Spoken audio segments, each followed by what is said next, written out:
Hello and welcome to Helsinki, the home of Finnair, a network that is connecting passengers and cargo from North America to Asia to Europe and now indeed to the Middle East.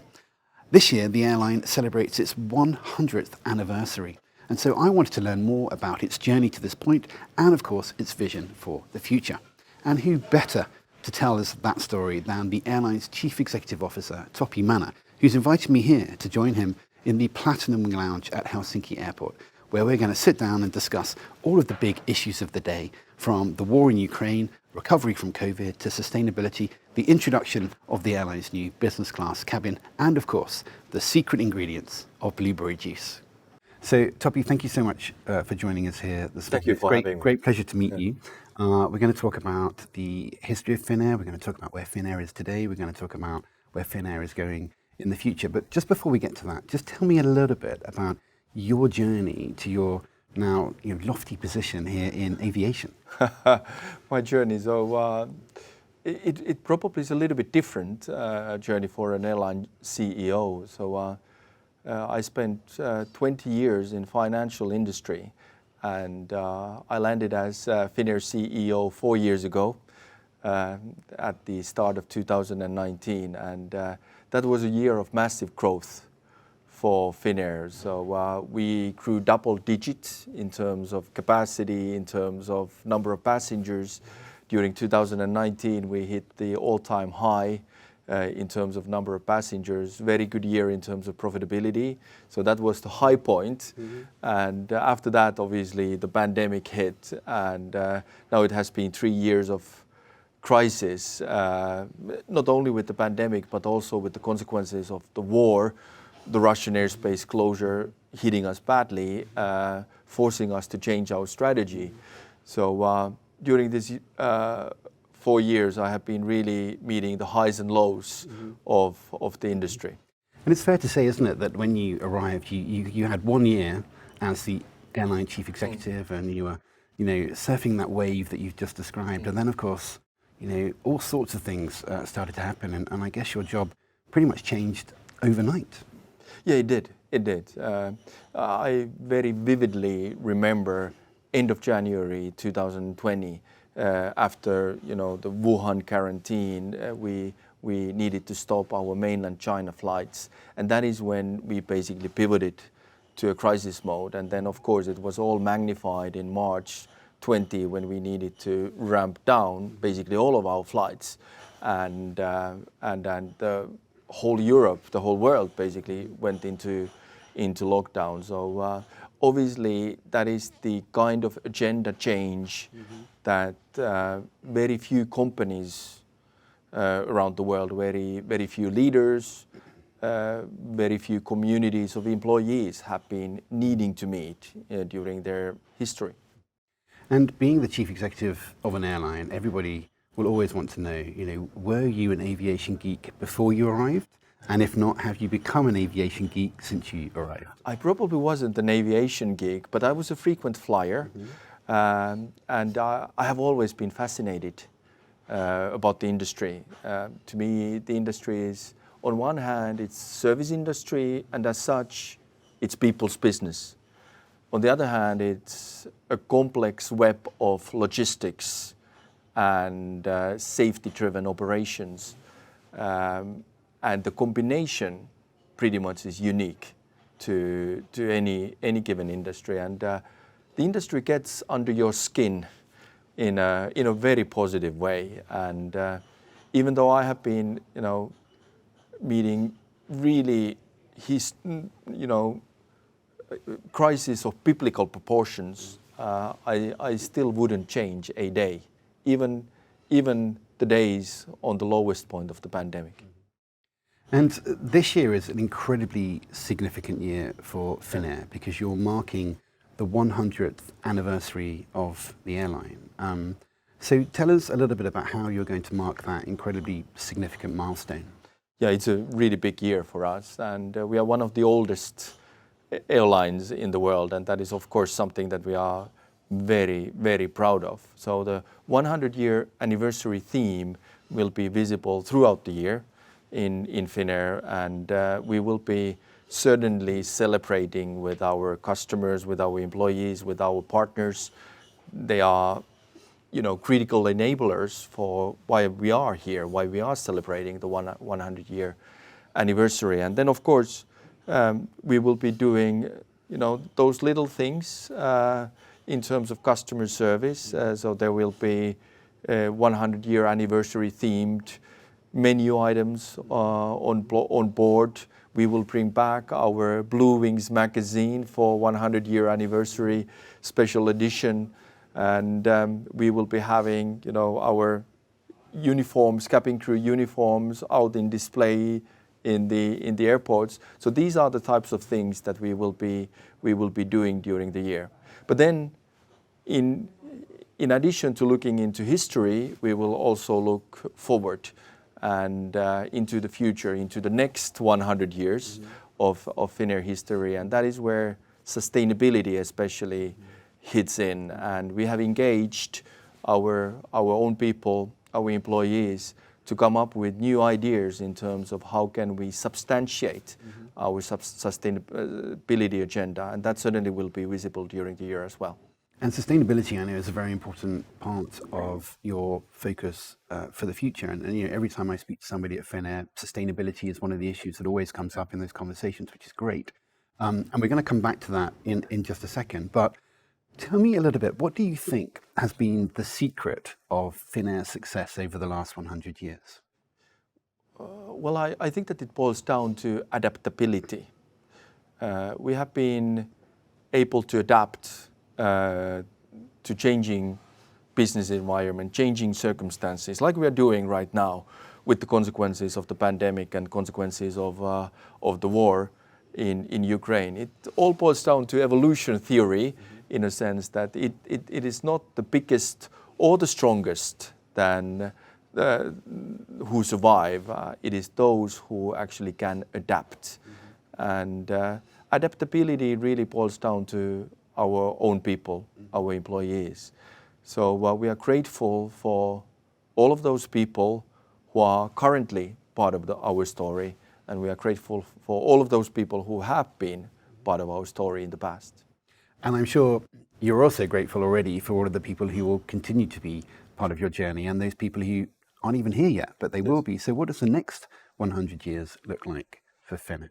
Well, we really want to be the leading airline in the Nordics, and we want to position ourselves as the modern Nordic airline. And we want to be a good employer.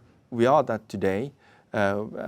We see that in various surveys. We can attract people, and we hope that we will be first implementing our strategy, restoring our profitability to pre-pandemic levels, and after that, certainly there will be a time for growth as well. And then we will be hoping to hit the recruitment spear once again. And in terms of that return to profitability, it's something that airlines around the world everyone's grappling with this, and that's has to be the main focus. But what kind of time frame do you think you're working to in terms of that return to profitability, return to those the glory days of just prior to the COVID pandemic that you were talking about earlier? I mean, if you discuss return to profitability in the context of breaking even, so then we broke even in Q3 last year. So in that sense, we are back to profitability. But for us, it's all about coming back to pre-pandemic levels of profitability.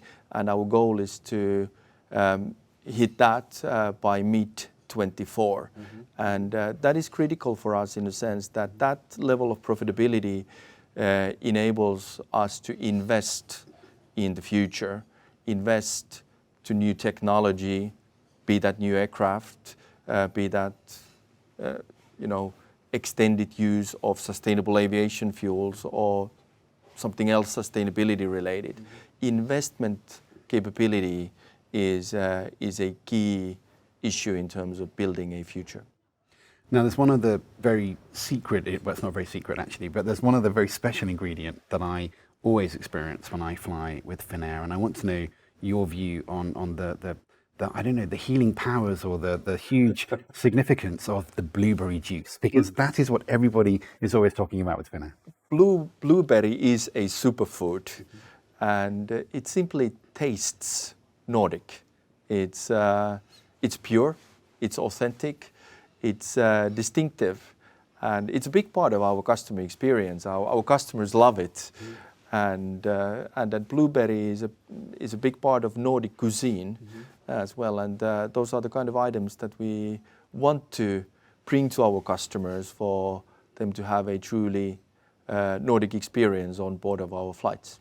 It's interesting. Everybody has a drink, an aircraft drink. So for me, usually when I get on board, it's tomato juice. But for some reason, whenever I get on board Finnair, it's automatically blueberry juice. And again, I don't know what it is, but it always happens. But I'd like to hear that. You talk about how you want to bring that Nordic experience, that Nordic flavour into the cabin. And of course, last year you unveiled your new business class cabin. I was very fortunate to experience this just earlier on this week. I had a great time. I thoroughly enjoyed it. I think lots of people have really embraced it. Lots of people have welcomed it. Some people weren't so sure. So how have you seen the introduction of that cabin, and how have you reacted to the reaction from your customers? We are very happy with the introduction, and we are very happy with the reception that we have been having from our customers. The journey with the elevated long-haul experience, as we called it, started more than 4 years ago, and our designers, our engineers, together with our partners, have been doing tremendous job in putting all of these things together. And basically what we are doing is that we are using in the business lounge, business class seat, the air lounge, it is called, we are using a 3D contour shell to basically create more space for the passengers and for customers. And with pillows, you can adjust your position in the seat. You can find a comfortable lounging position, and then you can get a 180 degrees sleeping experience with mattresses and all, and that really is second to none, I must say. So it's beautifully designed, and something that we are very proud about. We got the best airline seat nomination in 22 out of that.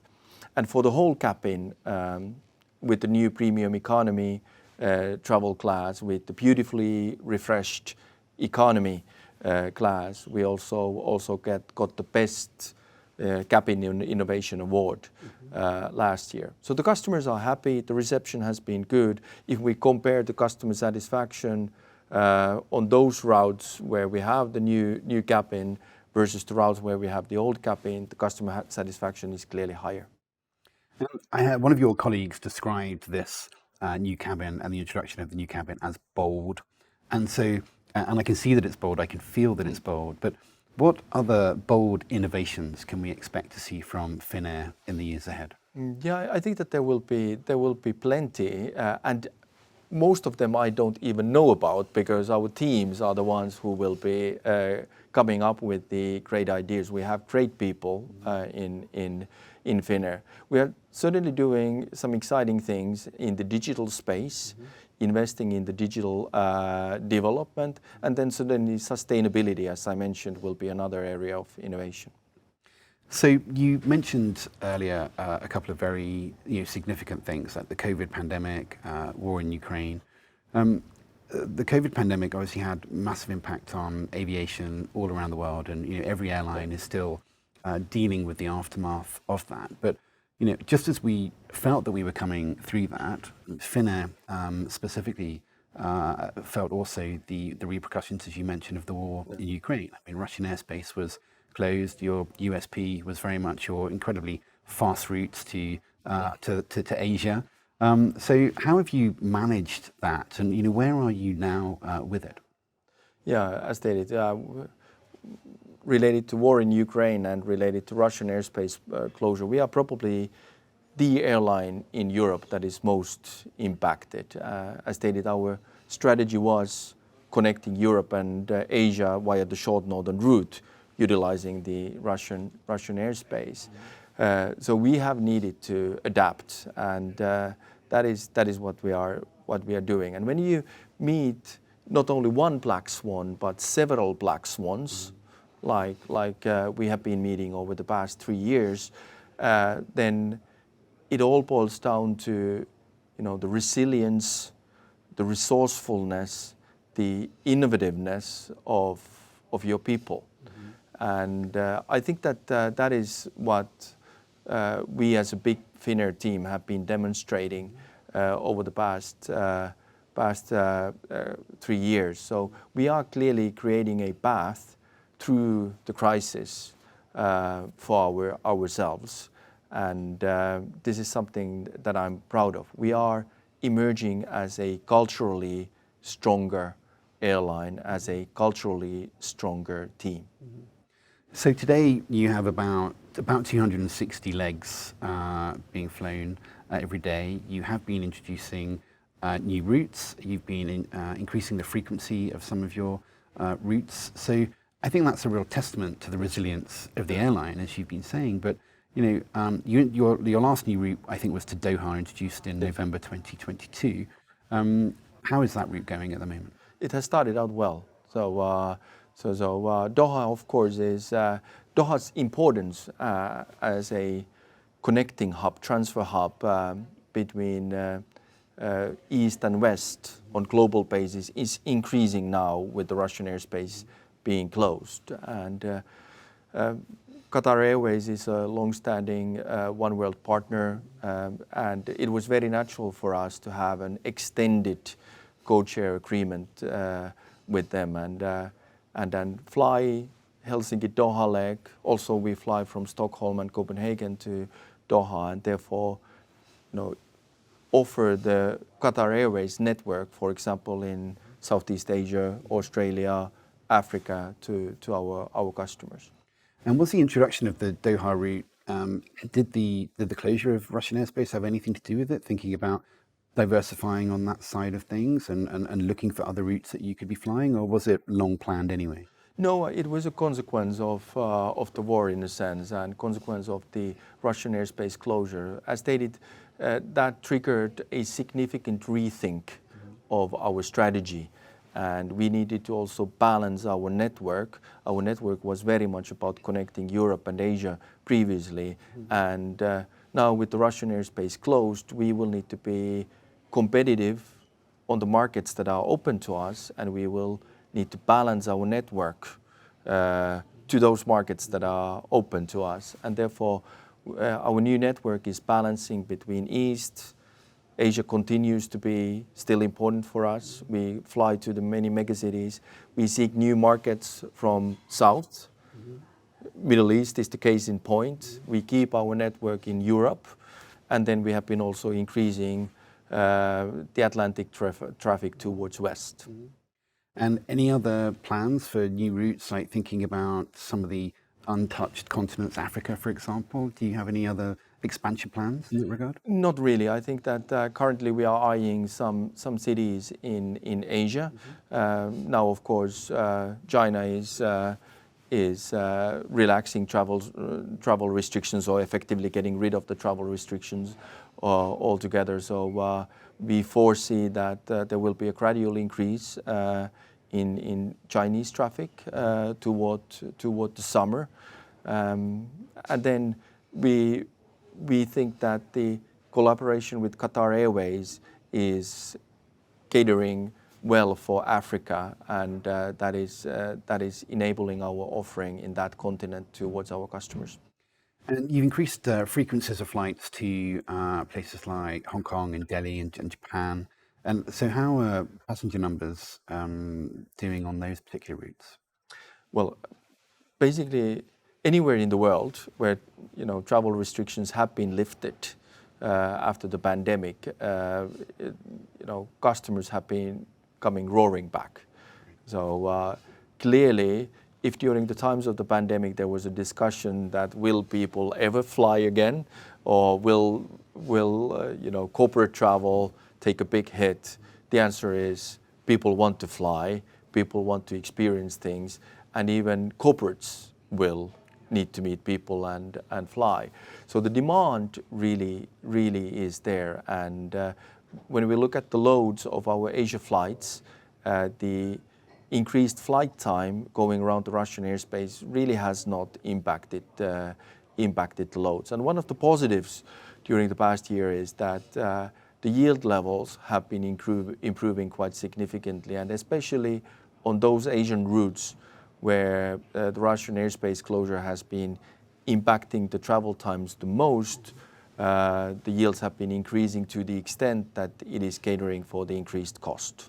So would you say that the load factors that you're experiencing at the moment, are they pretty much in line with your expectations for, you know, where the airline needs to be now? And actually, it sounds like you're relatively pleased with how things have started to rebound after the pandemic, and, you know, dealing with the other black swan events that you've been looking at.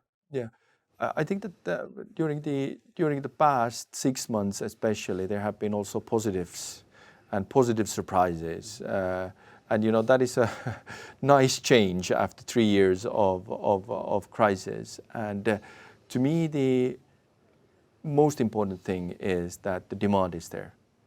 Even in the recessionary environment, people clearly want to fly. And you know, even though consumer confidence by many measurements is low these days, consumers prioritize travel experiences, also other experiences.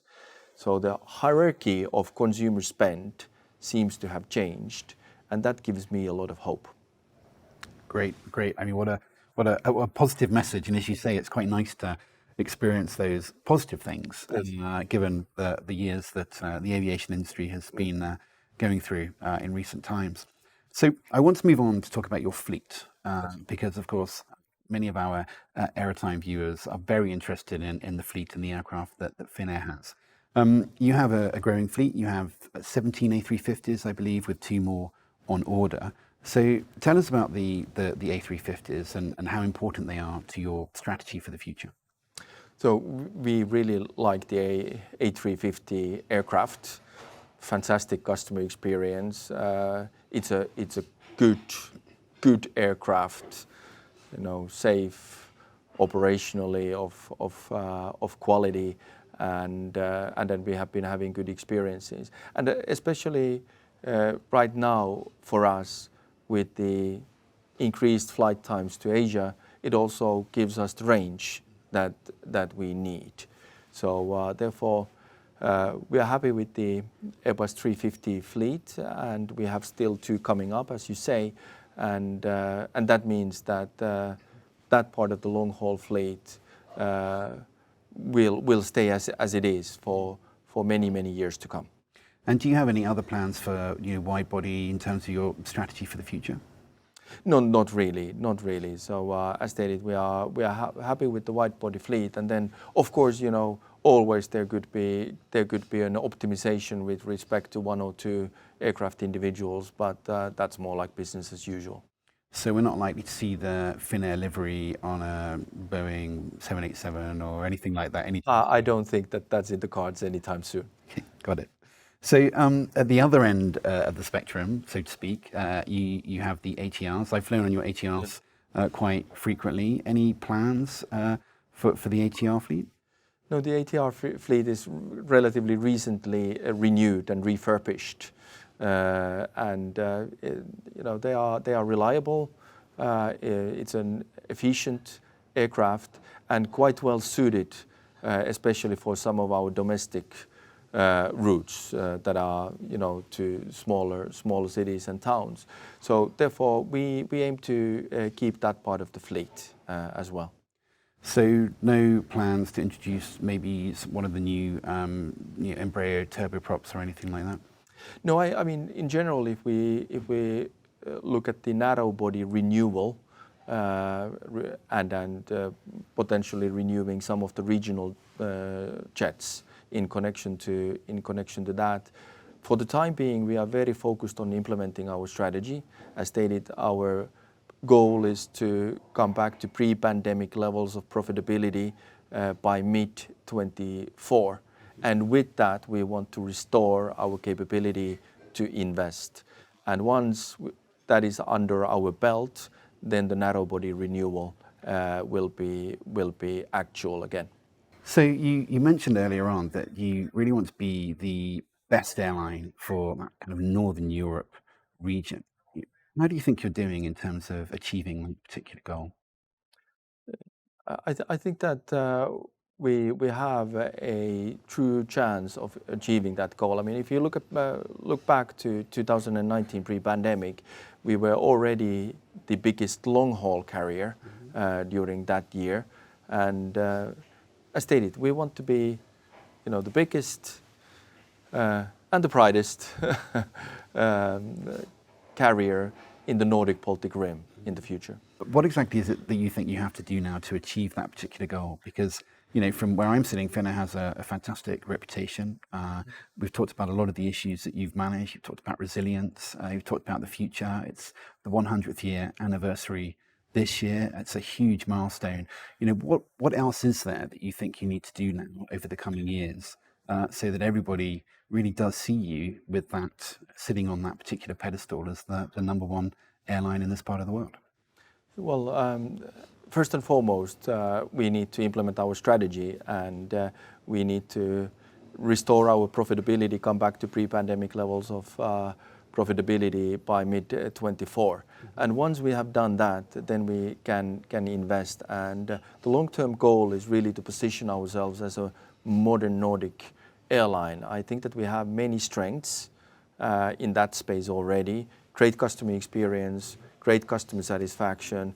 The new long-haul cabins are part of that. Blueberry juice is part of that. So we can still develop that customer experience and use that as a source of growth over the long run.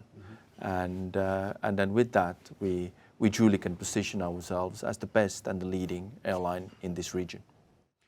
So you mentioned earlier on sustainability, and I very rarely now speak to anybody in aviation without talking about sustainability. So tell us a little bit about how central sustainability is to that strategy that you're talking about for the future.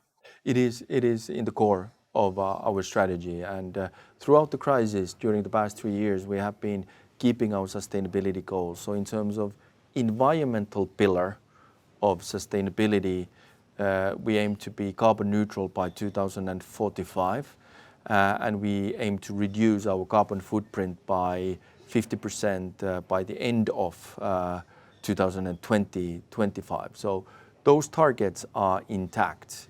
And of course, plenty of things will need to happen in order for us to achieve those goals.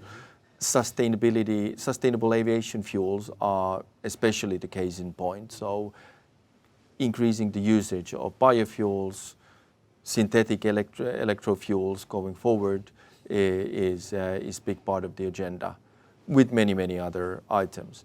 But then again, we also view sustainability as a wider concept. So environmental sustainability certainly is one pillar, but social sustainability and financial sustainability are important pillars as well. And currently, given the black swans that we are meeting, we also need to emphasize the financial sustainability, and related to some of the decisions where we have, for example, needed to let go of people, then social sustainability comes into picture, and handling those situations in socially responsible way. So you talk about the various levels or areas of sustainability, and it's very clear to me that Finnair takes all of those things very, very seriously. But thinking about the wider industry, the aviation sector as a whole, do you think that the sector is doing enough to tackle the sustainability issues for the future? I think that the industry has a lot of good intentions, and I think that the industry has what I would call emerging plans and emerging track record in terms of implementation. But we still need to acknowledge that in the grand scheme of things, we are on a very early stage, and that therefore the proof will be in the pudding. So we need to, move forward as an industry in a very determined fashion, and we will need to secure that ambitions turn into plans, and plans, above all, turn into concrete actions. And if there was one thing that you could now tell the entire industry that they need to do and that they need to make happen or change for the future, what would be your one big wish in relation to sustainability? So in 20 years time, you can talk to your grandchildren and say, I told the industry they needed to do that, and look what happened. What is that one thing for you? I think unleashing the potential of full aviation value chain. So making sure that we have the aircraft manufacturers on board, we have the oil companies on board, we have the airports on board together with the airlines. When you sort of unleash the potential of that full value chain, a lot of things can happen. We are really starting to move the needle. And do you think that is starting to happen? Is enough happening to try and make that value chain, connect in the way that it needs to? I think that we need to improve in that. I would like to see more momentum in that.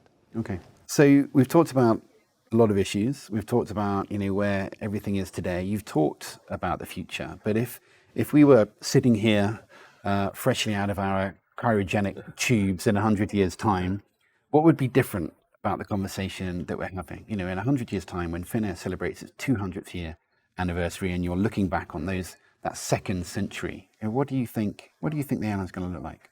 Yeah, what will be the same is that this industry still is people's business in terms of customers, in terms of employees.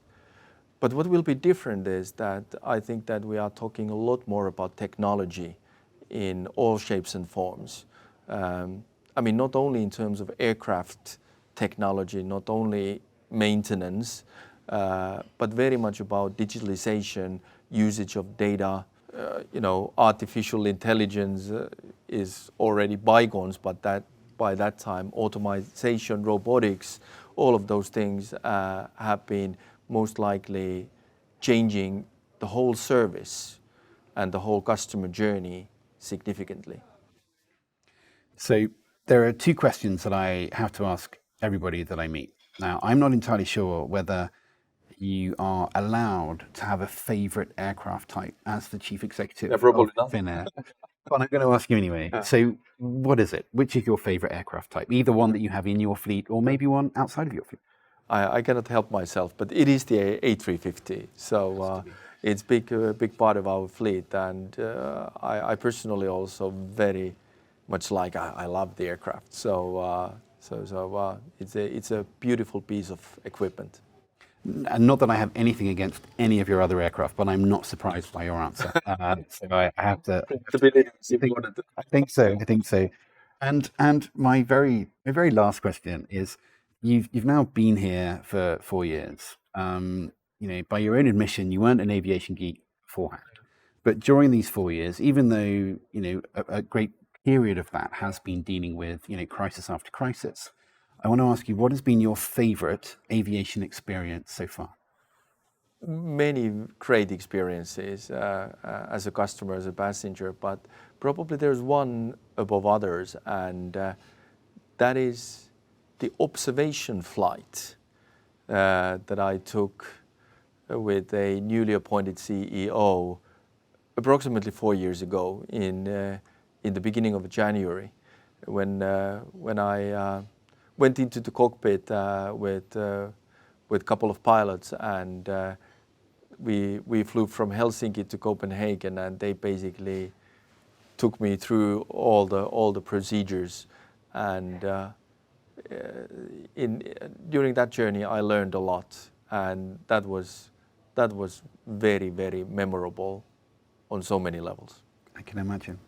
Topi, it's been great to speak to you today. Thank you so much for your time. Really appreciate it, and good luck with the next 100 years. Thank you.